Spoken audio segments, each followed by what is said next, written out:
20 საათია და ეთერში კვირის ამბები მე იაგოლიაძე ვარ საღამოშვიდობის. ბათუმი ქალაქ ბრესტს დაუმეგობრდა. მემორანდუმი ბელორუსის პრეზიდენტის საქართველოში ვიზიტის ფარგლებში გაფორმდა. დოკუმენტს ხელი ქალაქის მერმა გიორგი ერმაკოვმა და ბრესტის აღმასრულებელი კომიტეტის თავმჯდომარემ ალექსანდრე როგაჩუკმა მოაწერეს.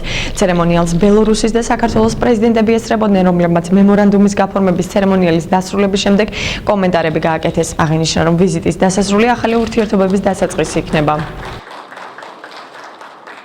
პირველი ვიზიტი იყო ჩვენი სტუმრების, ძალიან მოეწონათ ქალაქი, მაქსიმალურად შევძელით ის დაგვეთვალიერებინ და ქალაქის პოტენციალი გაგვეცნო მათთვის, ძალიან საინტერესო პოტენციალი გააჩნიათ ბელორუსებსაც, ბრესტს უშუალოდ, ამიტომ ჩვენ შევეცდებით ჩვენი ურთიერთობა უფრო გადავიტანოთ ტურიზმის ჭრილში, უფრო გადავიტანოთ культурული ღონისძიებების, რაც ვფიქრობ მომგებიანი იქნება ორივე ქალაქისათვის. Мы вчера, сегодня поработал, вышли, как я говорил, уже порядка на 200 миллионов видим товарооборот наш, поэтому здесь необходимо дипломатическое представительство, которое будет заниматься и дипломатией, у нас здесь проблем нет, и политикой, и торговлей, торгово-экономическими отношениями, совместными предприятиями, торговлей между предприятиями. Я думаю, что вот в течение года мы этот вопрос проработаем, в бюджете будут выделены соответствующие средства, и такое дипломатическое представительство в Грузии мы обязательно откроем, вот буквально в течение года точно. მათ შორის ძალიან მნიშვნელოვანი არის ის ეკონომიკური პროექტები, რომელზეც ჩვენ საუბრობთ. ამ ეკონომიკური პროექტების უკან დგას ის ფაქტი, რომ ბელორუსი აღმავებს თავის ურთიერთობას საბაჟო კავშირის მიმართულებით და საქართველოს აღმავებს თავის ეკონომიკურ კავშირებს ევროკავშირის მიმართულებით. პრეზიდენტ ლუკაშენკოს სახით საქართველოს დაინახა ნამდვილი მეგობარი, რომელიც პატივსცემს ქვეყანას, პატივსცემს მის სახელმწიფოებრიობას, მის სუვერენიტეტს და ამ წინაპირობებზე დაყნობით ფიქრობს მაქსიმალური ურთიერთობების გაღრმავებას და მაქსიმალურად საერთო მშვიდობიანი გარემოსთვის ერთობლივ მუშაობას.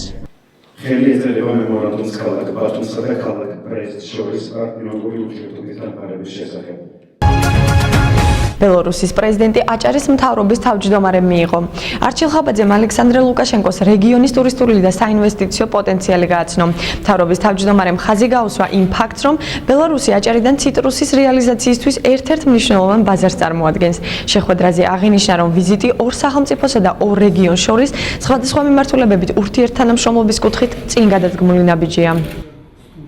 ჩვენს ორ ქვეყანას შორის და რა თქმა უნდა რეგიონებს შორის იქნება წინ გადადგმული ნაბიჯი.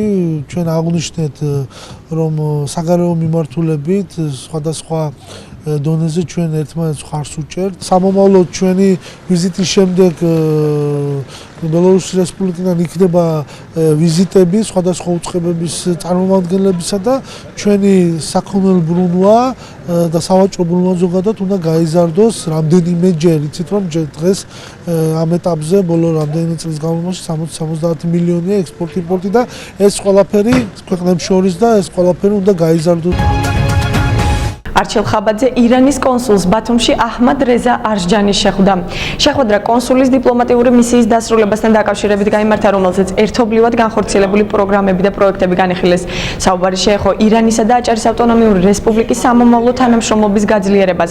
აჰმად რეზა არჟჯანი დიპლომატიურ მისიას აჭარაში 2010 წლიდან ასრულებს. ამ პერიოდში აჭარაში პროექტები ეკონომიკის, ბიზნესის, ტურიზმისა და სოფლის მეურნეობის სფეროებში განხორციელდა. შევაჯამეთ განვლილი 3 წელი ჩვენი სამუშაო ერთად გატარებული ეს პერიოდი და აღვნიშნეთ, რომ ეს არის ამ პერიოდში ბევრი რამ გაკეთდა, ბევრი რამ დაწყებულია, ეს მისაყვანია ბოლომდე. შევეხეთ რეგიონებს შორის ურთიერთობას და ახლო მომავალში საინტერესო იქნება ალბათ ჩვენი რეგიონის აჭარის ავტონომიური რესპუბლიკის ასე ვთქვათ დაკავშირება და კომუნიკაცია ირანის რომელიმე რეგიონთან. აჭარის მთავრობის თავმჯდომარე ასევე საქართველოში ლიტვის საგანგებო და სრულუფლებიან ელჩი შეხვდა. იონას პასლაუსკასთან შეხვედრაზე სოფლის მეურნეობისა და ტურიზმის სფეროში განხორციელებული პროექტები შეფასდა. ისაუბრეს ბათუმში ლიტვის საპატიო საკონსულოს შექმნაზეც, ასევე ორი ქვეყნის რეგიონებისა და ქალაქების დამეგობრებაზე. მთავრობის თავმჯდომარემ ლიტვის საგანგებო და სრულუფლებიან ელჩს ნაყოფიერი თანამშრომლობისთვის მადლობის სიგელი გადასცა.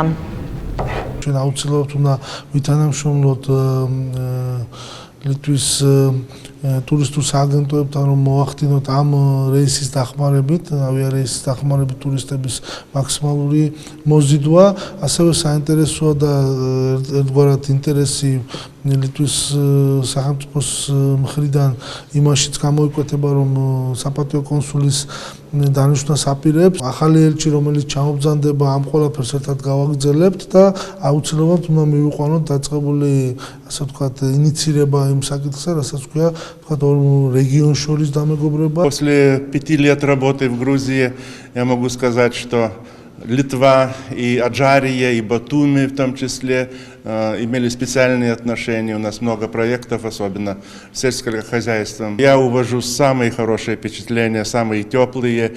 И отрадно, что в Литве, Грузия, интерес к Грузии не пропадает. Он наращивается все больше и больше. Мы вас ждем в Литве.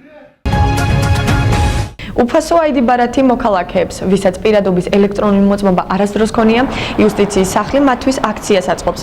2 თვის განმავლობაში 16 წლის ზემოთ ასაკის მოქალაქეები უფასოდ აიღებენ აიდი ბარათებს. პირადობის ელექტრონული მოწმობის დამზადებას 10 სამუშაო დღე დასჭირდება. აქცია 20 აპრილს დაიწყო და 20 ივნისს დასრულდება. შეგახსენებთ, რომ აიდი ბარათის დამზადების ღირებულება 33 ლარია.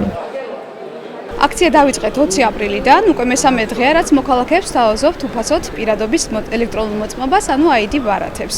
იმათ, ვინც არის უკვე 16 წელს ზემოთ და ჯერ არ აუღია ID ბარათი, ჩვენ შეგვიძლიათ რომ უფასოდ გამივცეთ პირადობის მოწმობა. ამისათვის საკმარისია მხოლოდ მოვიდნენ იუსტიციის სახლებში, გადაიღონ ჩვენთან ფოტო და ჩააბარონ განაცხადი.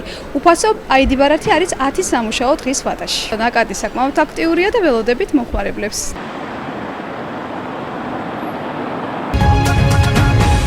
წიგნის საერთაშორისო დღეს მსოფლიო 1923 წლიდან აღნიშნავს.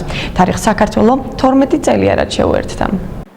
1923 წლის 23 აპრილი, დღე, როდესაც ესპანელმა წიგნის ვაჭრებმა პირველად აღნიშნეს წიგნის დღე. ეს თარიღი კი მიგელ დე სერვანტესის გარდაცვალების დღეს დაუკავშირეს. 1995 წელს კი იუნესკოს გადაწყვეტილებით 23 აპრილი წიგნისა და საავტორო უფლებების მსოფლიო დღედ გამოცხადდა. იუნესკოს რეზოლუციაში ნათქვამია, ვინაიდან წიგნი კაცობრიობის ისტორიაში ცოდნის გავრცელების და დაცვის ყველაზე მნიშვნელოვანი ფაქტორია, 23 აპრილი ყოველწლიურად წიგნისა და საავტორო უფლებების დღედ ცხადდება.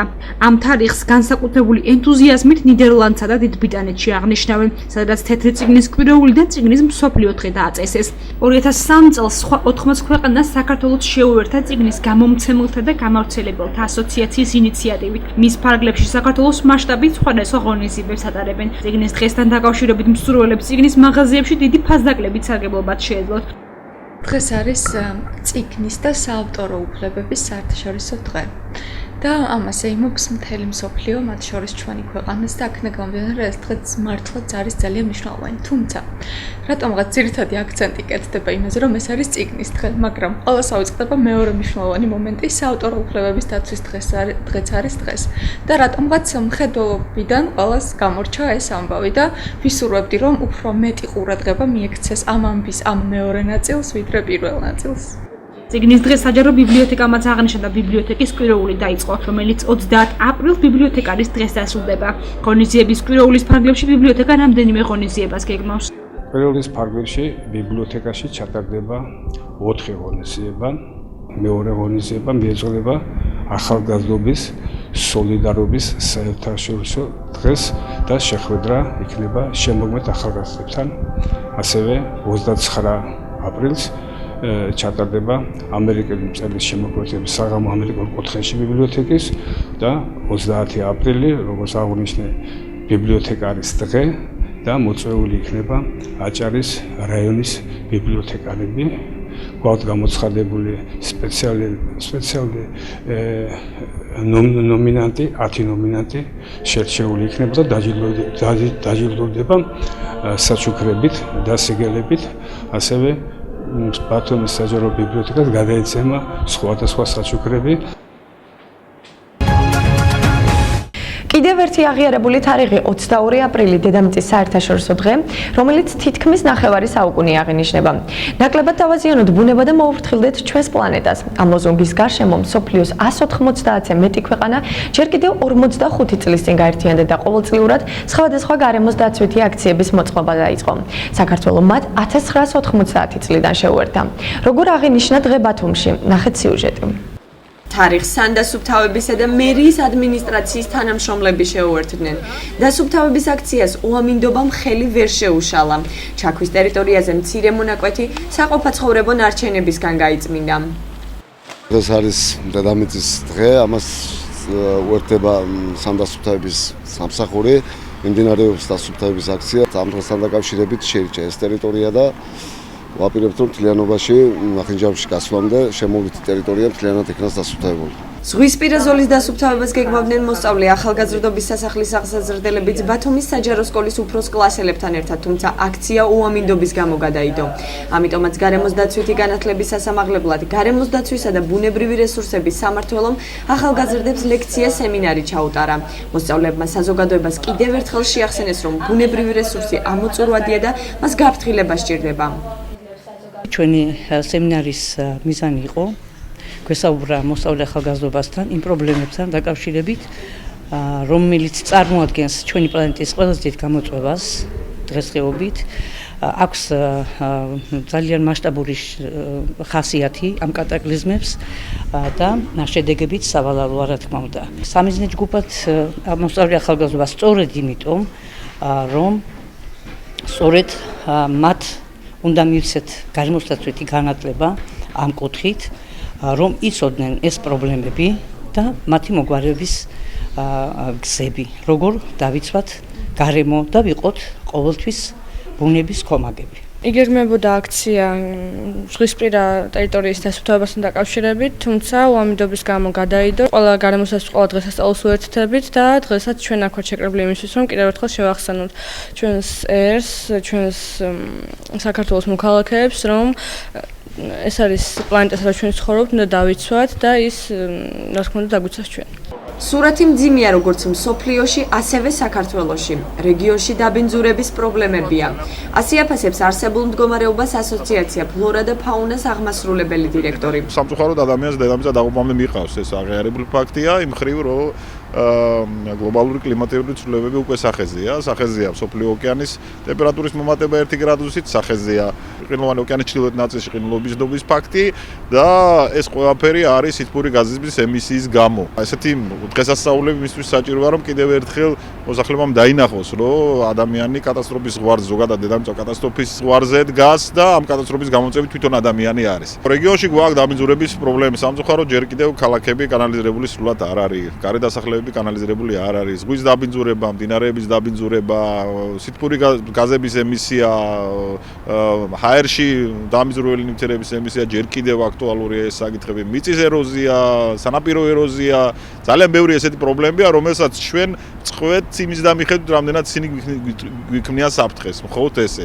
და არა ვთქვათ იმ ხრივ, რომ ჩვენი ყოველდღიური ცხოვრებისეული მონდომებით მინიმუმამდე დავიყვანოთ გარემოზე ზეგავლენა. იგივე ნაგვის საყოფაცხოვრებო ნაგვის რეგულირების საკითხები. ძალიან ბევრი, ძალიან კომპლექსური, ბევრი საკითხია, რაც პირდაპირ არის დაკავშირებული ადამიანის სიცოცხლესთან.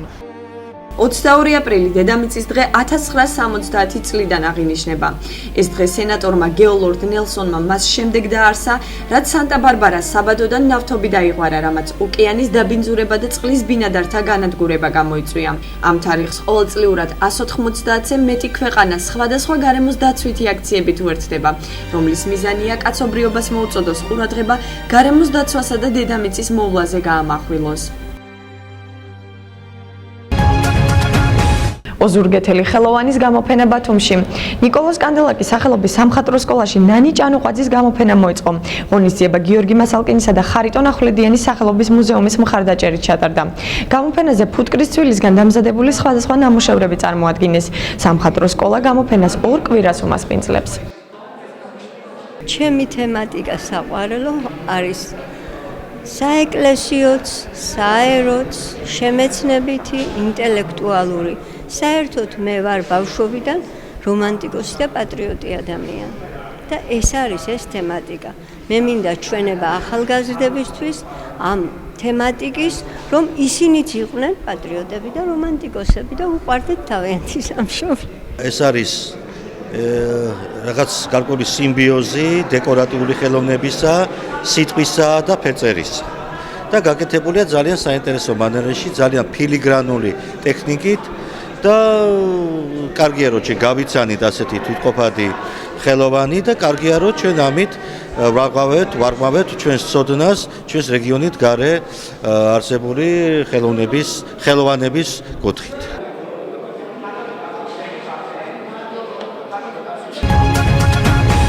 ქრთამის აღების ფაქტზე ერთი პირი დააკავა შინაგან საქმეთა სამინისტროს ანტიკორუფციულმა სააგენტომ. დაკავებული სასჯელ აღსრულების დეპარტამენტის ნომერ 3 დაწესებულების უფროსი ინსპექტორი იურისტია, რომელმაც ქრთამის სახით 2000 ლარი მიიღო. თანამდებობრივი უფლებამოვალეობის შესრულებისას იგი მოქალაქეს დაპირდა, რომ სასჯელ აღსრულების დეპარტამენტის ნომერ 3 დაწესებულებაში პატიმრისთვის გადასაცემად შეიტანდა მობილური ტელეფონის 2 ცალ სიმბარაც, რის სანაცვლოდაც ზემოთ დასახელებული თანხა მოითხოვა. გამოძიება ქრთამის აღების ფაქტზე მიმდინარეობს.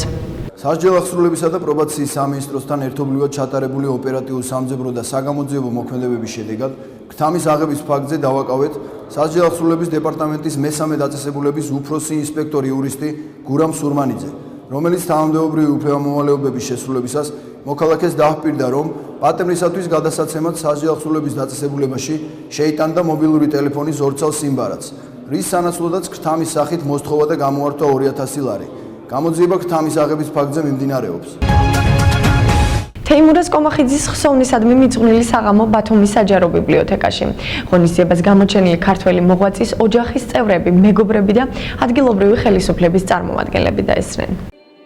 გამორჩეული ადამიანი, 60-ზე მეტი წიგნის ავტორი, მეცენატი, ქვეყნის ქომაგი და მაგალითი თუ როგორ უნდა ემსახუროს სამშობლოს, ქალაქის ყოფილი მერი და უამრავი პრემიის ლაურეატი.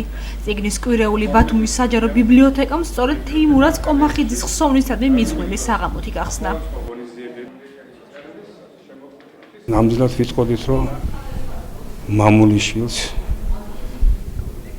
ღირსეულ ადამიანს, რომელიც სამწუხაროდ ჩვენს გვერდით არ არის და დღეს ის საზოგადოება მობრძანდა და დარბაზში წევა არ იყო და ეს ძალიან სამწუხაროდ ბატონ თეიმურაზი აღარ ბრძანდება ჩვენს გვერდით, მაგრამ მის მიერ გაკეთებული საქმეები მას თავად ყოველთვის ამყოფის საზოგადოების გვერდით, რამე თუ აი დღეს დავწუნეთ, რომ უამრავი ადამიანი მობრძანდა ბატონ თეიმურაზის ხსოვნის საღამოზე დასასრებად. ბატონ თეიმურაზი უდიდესი პიროვნება იყო, არა მარტო ბათუმის და აჭარის საქართველოს სინამდვილეში შეიძლება ითქვას, რომ უნიკალური პიროვნება, რომელსაც ძალიან ბევრი გაუკეთებია, იგი იყო მოამაგე ქვეყნისა და ქალაქისა და იგი იყო დიდი მეცენატი, ქტიტორი და კაცი, რომელიც ყველაფერს აკეთებდა თავისი ქვეყნისათვის. თემურის საღამო დღეს სასიხარულოცა და მტკივნეულიცაა. იმიტომ რომ უყურებ ეხლა სულის ძალიან გული მტკივა, რომ აღარ არის ჩვენთან ერთად. დააფასდა საზოგადოება, რაც თავისი ღვაწლი, მისი შემოქმედება, მისი პიროვნება, თუ რამდენი ხალხიც ეს ნამდვილად არ იქნებოდა. ის უპატივსემდნენ მას და მასაც უყვარდა ყველა საზოგადოება. მე თემურისადმი მიძღვნილ ლექსში ვწერდი სამშობლოს როგორ ვემსახუროთ შენახარ ამის მაგალითია. ნამდვილად თეიმურაზ კომახიძე იყო მაგალითი იმისა, თუ როგორ უნდა ემსახუროს მამულიშვილი ქართველი კაცი მშობლიურ ქვეყანას. შეხვედრაზე გაჟღერდა აზრი, რომ ქალაქში ერთ-ერთ ქუჩას მიენიჭოს თეიმურაზ კომახიძის სახელი, რადგანაც მისი ცხოვრების და მოღვაწეობის მაგალითი ყველა მოთხოვნას აკმაყოფილებს იმისათვის, რომ არსებობდეს გამოჩენილი მოღვაწის სახელობის ქუჩა. მე როგორც ბათუმელი, როგორც მწერალთა კავშირის თავმჯდომარე, ვწუხარ, რომ დღეს ბათუმში მისი ქუჩა არ არის და ვიმედოვნებ, რომ მალე იქნება თეიმურაზის ქუჩაც და თეიმურაზის სახელობის სკვერიც, თეიმურაზის სახელობის სკოლაც და იმიტომ რომ ბევრი რამ ეკუთვნის ამ პიროვნებას. კარგი აზრია და ვფიქრობ, რომ ქალაქის მესვეურები ალბათ მიიღებენ შესაბამის გადაწყვეტილებას. ვფიქრობ, რომ ქალაქის ყოფილი მერი და ქალაქზე და ამდენი წიგნის ავტორი და ამდენი პრემიის ლაურეატი და ამდენად დამაშორალი ადამიანი ნამდვილად იმსახურებს, რომ მისი სახელი ბევრმა უამრავმა ადამიანმა იცოდეს და უამრავი ადამიანი მოწიწებით იყოს გამშვალული მისი ხსოვნის მიმართ. ინგა გუგუაძის საქველმოქმედო კონცერტი გაიმართა შოთა რუსთაველის სახელმწიფო უნივერსიტეტში. სააქტო დარბაზში შეკრებილ მსმენელს შემსრულებელმა 15 კომპოზიცია ქართულ, რუსულ, ფრანგულ და გერმანულ ენებზე შესთავაზა. უმეტესობის ავტორი თავად მომღერალია. შემოსული თანხა სიმღერის ჩაწერას მოხმარდება. საქველმოქმედო კონცერტი ფონდ დოროთია პარკელის ორგანიზებით ჩატარდა. რუსული და ქართული სიმღერები ძირითადად იყო როგორც ტექსტი, ასევე მუსიკა ჩემს მიერ დაწერილი. რაც შეეხება გერმანულ სიმღერებს, იგი რილკეს ტექსტზე ჟღერდა და ასევე იყო ფრანგული სიმღერები ჟაკ პრევერისა და მაგ ჟაკობის ტექსტებზე. ეს აქცია საქველმოქმედოარი, დღეს თამარი და მისი ფონდი მეხმარება მე. თუ შემოვა გარკვეული შემონაწერი, ამ შემონაწერით შემდეგ შეიძლება თუნდაც ერთი სიმღერის აუდიო ჩანაწერის გაკეთება და მისი რადიოსა თუ ტელევიზიაში დატრიალება. რაც მე როგორც კომპოზიტორს ხელშემიწყობს, რომ გავხდე იმაზე პოპულარული, ვიდრე ვარ. ჩვენ ფონდის წევრებმა ვიფიქრეთ და აღმოვაჩინეთ ერთ-ერთი ესეთი ძალიან ნიჭიერი ქალბატონი, რომელიც როგორც თავისით წერს მუსიკას, ასევე ტექსტებსაც ქმნის ქართულ და რუსულ ენებზე, ასევე ღერის ქართულ და რუსულ ენებზე, ფრანგულად და გერმანულად და გადავწყვიტეთ, რომ ხელი შეგვეწყო. დღევანდელი ჩვენი ღონისძიება მიეძღვნა ჩატარდა იმისათვის, რომ მისი სიმღერების მეტი პოპულარიზაცია გაუკეთოთ მას და ასევე დავეხმაროთ დისკის ჩაწერაში. ჩვენს ეთერში ახლა რეკლამის დროა, დაგველოდეთ რეკლამის შემდეგ დავბრუნდებით.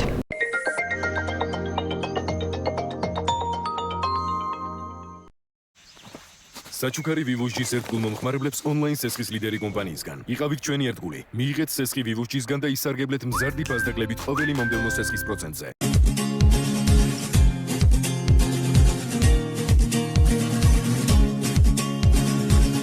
ჟირაფს გრძელი კისერი რატო აქვს? იმიტომ რომ ფოთლები უყვარს. და ვინ არის ჩვენი პრეზიდენტი? ბიძინავიანიშვილი. საქართველოს პირველი ლედი ვინ არის შენი აზრით? ჩემი მეზობლის პატარა საყვარელი ლედი. სიახლე აჭარაში პირველად ევროსტანდარტის ავტობაზრობა აღჭურვილია ვიდეო კონტროლით დაცვით. ისარგებლეთ ყოველდღიური დახურული და ღია ბაზრობით. ავტომობილის განთავსების ღირებულება ღია ბაზრობაზე ორშაბათიდან პარასკევის ჩათვლით 1 ლარი, შაბათ-კვირას 3 ლარი. დახურულ ბაზრობაზე ორშაბათიდან პარასკევის ჩათვლით 2 ლარი, შაბათ-კვირას 4 ლარი. მისამართი სამხედრო პოლკის დასახლება სვიშევსკის ქუჩა ნომერ 1 საბავშვო ბაღის მიმდებარე ტერიტორია. მობილური ტელეფონი 579 80 50 00. Royal Taxi, შენ მოგზაურობთ და ჩვენ უზრუნველყოთ თქვენი მგზავრობის უსაფრთხოებას და კომფორტს. ჩვენი ტელეფონის ნომრებია 597 60 10 557 60 10. Liberty Bank გთავაზობთ ყველაზე ხელსაყრელ და თქვენზე მორგებულ სესხებს. მიკროსესხი, აგროსესხი, მცირე სესხი და საკურორტო ბიზნეს სესხი. განავითარეთ თქვენი ბიზნესი ჩვენთან ერთად. Liberty Bank ყველგან და ყველასთვის. კობა და ილიკო დღეს სტუმრებს ელოდებიან. კობასთან რამაზი ჩამოვიდა მისი ბიძაშვილი, ილიკოსთან კი თამაზი მისი ბიძაშვილი. არა უკაცრავად პირიქით. ორივეს რჩება სჭირდება, თუ რა გააკეთონ მიწაზე, რომელიც მემკვიდრეობით ერგოთ. ბიძაშვილებმა ფიქრი დაიწყეს. მათ ბევრი საინტერესო იდეა მოუვიდათ.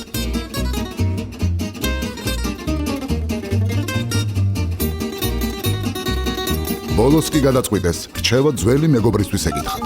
მისი რჩევით, რამაზი და თამაზი სოფლის მეურნეობის სამინისტროს ახალ პროექტში დანერგე მომავალი მიიღებენ მონაწილეობას. პროგრამის ფარგლებში რამაზი ნერგების მეურნეობის შექმნისთვის 50%-იან დაფინანსებას მიიღებს, ხოლო თამაზ ბაღების გაშენებისთვის ნერგების ღირებულების 70%-იან უნაზღაურდება.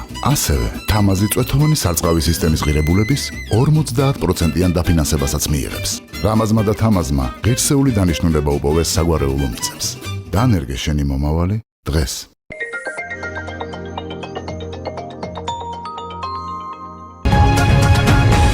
რეკლამის შემდეგ რუბრიკა ბათუმელით გიბრუნდებით. ნახეთ ნინო სულუხიას ინტერვიუ ლაშაღლონთან. ბატონ ლაშა, რას ნიშნავს თქვენთვის ბათუმელობა? რა პასუხისმგებლობა არის ეს? ჩემთვის ბათუმელობა ნიშნავს ყველაფერს. იმიტომ რომ დაახლოებით 23 წელია უკვე ბათუმში აღარ ვცხოვრობ. მაგრამ აქ დავიბადე, მთელი ბავშვობა აქ გავატარე და ძალიან კარგად ვიცი ბათუმი. ანუ ვიცი რას ნიშნავს ქუჩების ცოდნა არ არის მარტო. ყველას ბათუმი რატომღაც გონია ზაფხულის სეზონის ქალაქი და მე ყოველთვის ყველას უმტკიცებ იმას, რომ ბათუმი არის ყველა სეზონის ქალაქი. ბათუმში მოდის ყველაზე სუფთა წვიმა მსოფლიოში, იმიტომ რომ აი რაღაცნაირი ქალაქია და წვიმა ისე არ უხდება არც ერთ ქალაქს როგორც ბათუმს. აი რაღაც საოცარი ეს არის, ну, ბათუმური ყავა, ბათუმური ურთიერთობები, ბათუმელობა, შვებულებაში რო არ გადიან ადამიანები ზაფხულში, იმიტომ რომ სირცხვილია რო სტუმარს არ დახვდნენ, ესეც ბათუმელობა. არსებობს აკადემია, ქუჩის აკადემია, სტეკლაშკას ეძახიან და ამ აკადემიის პრეზიდენტობა ნებისმიერ ღირსების ორდენზე და ნებისმიერ პრეზიდენტობაზე უფრო საპატიოა. გამიგეთ, არის ბათუმში ისეთი რაღაცები, რაც ძალიან ბევრ ქალაქში არ არის. რა თქმა უნდა, ყველა ქალაქს თავისი კოლორიტი აქვს, მაგრამ ბათუმი აბსოლუტურად სხვა გაქანების და სხვა მიმართულების ქალაქია და რა თქმა უნდა, ჩემი მშობლიური ქალაქია. ინტურისტის უკან ცხოვრობდი რუსთაველის ქუჩაზე, იქ დავიბადე, იქ გავიზარდე და ძალიან ბევრი მეგობარი მყავს ბავშვობის და წლები როცა გემატება ადამიანს, გინდა რომ აქეთ მოგიწევს მაინც გული, რომ ეხლა ამ ბოლო პერიოდში ძალიან გავახშირე, ასე ვთქვათ, ბათუმთან ურთიერთობა. რას შეცვლიდით ბათუმში, ან რას ფიქრობთ, რომ არის შესაძლებელი? სხვათა შორის საინტერესო კითხვაა და არც ერთ ჟურნალისტს ასეთი რაღაც არ დაუსვავს ასეთი კითხვა. ვიცით, არ მიფიქრია ამაზე სერიოზულად. ეხლა უნდა დავფიქრდე, რომ რას შევცვლიდი ბათუმში. ხო, აი ზუსტად იმას შევცვლიდი, რომ ბათუმს გადავაქცევდი ყოველი სეზონის ქალაქად, ყველა სეზონის ქალაქად. ყველა ღონისძიებას ისე დავგეგმავდი, გავაკეთებდი ჩქაროსნულ რეისებს, თვითფრინავის რეისებსაც გავაკეთებდი ისე, რომ უცებ გადმოფრინდებოდა ადამიანი ბათუმში და დოტაციაზეც კი დავსვამდი რაღაც ვარიანტში, რომ აქეთ უფრო ნაკადმა შაბათ-კვირას იმოძრაოს ამ ქალაქში, თქვა საქართველოს სხვადასხვა ქალაქებიდან და ბათუმს გავხდიდი კულტურული მემკვიდრეობის და კულტურულ ცენტრად, მარტო ზაფხულში არა. იმიტომ რომ ბათუმს ძალიან დიდი პოტენციალი აქვს, იმიტომ რომ წელიწადის სხვა დროებში, ხა მაგალითად მე იანვარში ვგიჟდები ბათუმზე რომ ჩამოვდივარ, იმიტომ რომ კარგი ამინდებია, აბსოლუტურად სხვა სითბოარი და გული მწყდება, როცა დაცარიელებულია ქალაქი და ისიც არ მიყვარს, როცა ძალიან ბევრი ხალხია ბათუმში. უნდა გადანაწილდეს ისე, რომ ბათუმი ყოველთვის ცოცხლობდეს. ეს მოსახლეობისთვისაც კარგი იქნება, ეკონომიური თვალსაზრისითაც კარგი იქნება და საქართველოს მოსახლეობისთვისაც კარგი იქნება, იმიტომ რომ შაბათ-კვირას ექნება აი სერიოზული წამოსასვლელი ბათუმში. პარასკევს წამოვა, ორშაბათს დაბრუნდება და დაისვენებს ძალიან კარგად. აი ამას შევცვლიდი ბათუმში. შევცვლიდი რა, აი ამას ხელს შევუწყობდი ყველანაირად. ურბანიზაცია და გლობალიზაცია და ეს ცივილიზაციის შემოსვლამ ბათუმს რაღაც დაღი დაასვა, რა თქმა უნდა, ისე როგორც მსოფლიოს ყველა პატარა ქალაქს. მიუხედავად ამისა, ბათუმმა მაინც შეინარჩუნა თავისი კულტურული მემკვიდრეობაც, თავისი იერსახეც, მაგრამ ამდენი ხალხის შემოსვლამ, ამდენი ინვესტიციის შემოსვლამ რაღაცნაირად გაზარდა ბათუმის მასშტაბები და ფარგლები, მაგრამ ეს გარდაუვალი პროცესია, ეს ძალიან რთულია აი ამის შეჩერება. უბრალოდ ბათუმს იმხელა პოტენციალი ჰქონდა პიროვნებებით, თავისი ბექგრაუნდით, რომ მაინც შეინარჩუნა საკუთარი იერსახე და ეს ძალიან მახარებს. თანამედროვე ბათუმელებს მე სამწუხაროდ ისე კარგად არ ვიცნობ, როგორც ძველ ბათუმელებს, იმიტომ რომ იყო ესეთი აი ერთ მაგალითს გეტყვით, იყო ესეთი პიროვნება ბატონი ნუგზარ ჯაფარიძე, ცნობილი ჟურნალისტი, ცნობილი პოეტი, ჩემი ოჯახის ახლობელი და ფაქტიურად ჩემი ოჯახის წევრი და ჩემი საცოლე შეყვარებული ვიყავი მაშინ და რევოლუციური მუზეუმის გვერდით რო სკვერია, ეხლა გალერეაა მე მგონი სამხატვრო, ხო? ამ შეყვარებულთან ერთად სეირნობდი და ბატონი ნუგზარი იჯდა და ყავას სვავდა იქ კაფეში და როცა დამინახა ერთი წუთითო და გაქრა სადღაც გაუჩინარდა, თურმე და გაუჩერებია მანქანა, წასულა საკოლმეურნეო ბაზრის ტერიტორიაზე და დიდი ვარდების თაიგული უყიდია და მოსულა. აი ეს იყო ძველი თაობის ბათუმელი, გამიგეთ და ეხლა არ ვიცი შეიძლება გენეტიკურად ეხლა ბატონი ნუგზარის შთამომავლობა და ასეთი ადამიანების შთამომავლობა რა თქმა უნდა იგივეს გააკეთებს ოღონდ სხვა ფორმით. უბრალოდ მე ახალ ბათუმელებს არ ვიცნობ სამწუხაროდ, იმიტომ არ ვიცნობ რომ ჩემი ცხოვრების წესიდან გამომდინარე ფიზიკურად არ ვარ ბათუმში და ძალიან იშვიათად ვარ საქართველოშიც და ბათუმშიც ძალიან იშვიათად ვარ, მაგრამ მე მგონი რომ გენეტიკა თავისაშვება და ის ბათუმელობა ყოველთვის შენარჩუნებული. ბიძა ჩემი იყო ლევან ღლონტი, აი ამ აკადემიის პრეზიდენტი, აი სტეკლაშკას რო ვეძახდით და იქ ძალიან ბევრი რამე მისწავლია მე იქ ისეთი რაც არც წიგნში არ დაწერილა და არსად არ ყოფილა, ხო? იგივე ბათუმელობა, სტუმართმასპინძლობა, ბათუმის პატრონობა, რასაც ქვია, ბათუმს პატრონი მარტო ოფიციალური პატრონი კი არ ჭირდება, როგორც ვთქვათ, სტრუქტურებია სამთავრობო ან რაღაცა. ისეთი პატრონი ჭირდება, რიგითი ბათუმელი, რომელსაც რეაქცია იქნება იმაზე, რომ ნაგავს ვიღაცა რო გადააგდებს, იმაზე რეაქცია უნდა გქონდეს, იმიტომ რომ ბათუმი არის სუფთა ქალაქი, ქათქათა ქალაქია და ეს საერთო პრესტიჟია. ამიტომ და თუ კი ახალ თაობაში ასეთი ბათუმელები არიან, ეს არის მისასალმებელი, რა თქმა უნდა. რას უსურვებთ ბათუმს და ბათუმელებს? ბათუმს და ბათუმელებს უსურვებ შეენარჩუნებინოთ თავისი სახე, იერსახე. ეს არის ყველა, რა თქმა უნდა, მშვიდობას უსურვებ, რა თქმა უნდა, მატერიალურ კეთილდღეობასაც უსურვებ. მე როგორც ექიმი უსურვებ ჯანმრთელობას, რა თქმა უნდა. და უსურვებთ განვითარებას რა კუთხით იცით რომ იმ ნიჭს რაც ბათუმშია დაბუდებული, ახლა მე სტუდია მაქვს საბავშვო ბათუმში გიმნაზიაში და რასაც უყურებ იმ ხელა ნიჭი აქვთ ამ ბავშვებს. აი და საერთოდ სიმღერის კუთხით ახლა სამედიცინო კუთხითაც, მაგრამ სიმღერის კუთხით მე უფრო აი რაღაც ეს სტუდიასთან დაკავშირებით მინდა ვთქვა, იმ ხელა პოტენციალია, რომ უსურვებ ამ პოტენციალის ბოლომდე გამოყენებას და აი ამ გზის გახსნას, რასაც ქვია მსოფლიო ხელოვნება. აი ამას უსურვებ ბათუმელებს, იმიტომ რომ ძალიან დიდი პოტენციალია ბათუმში.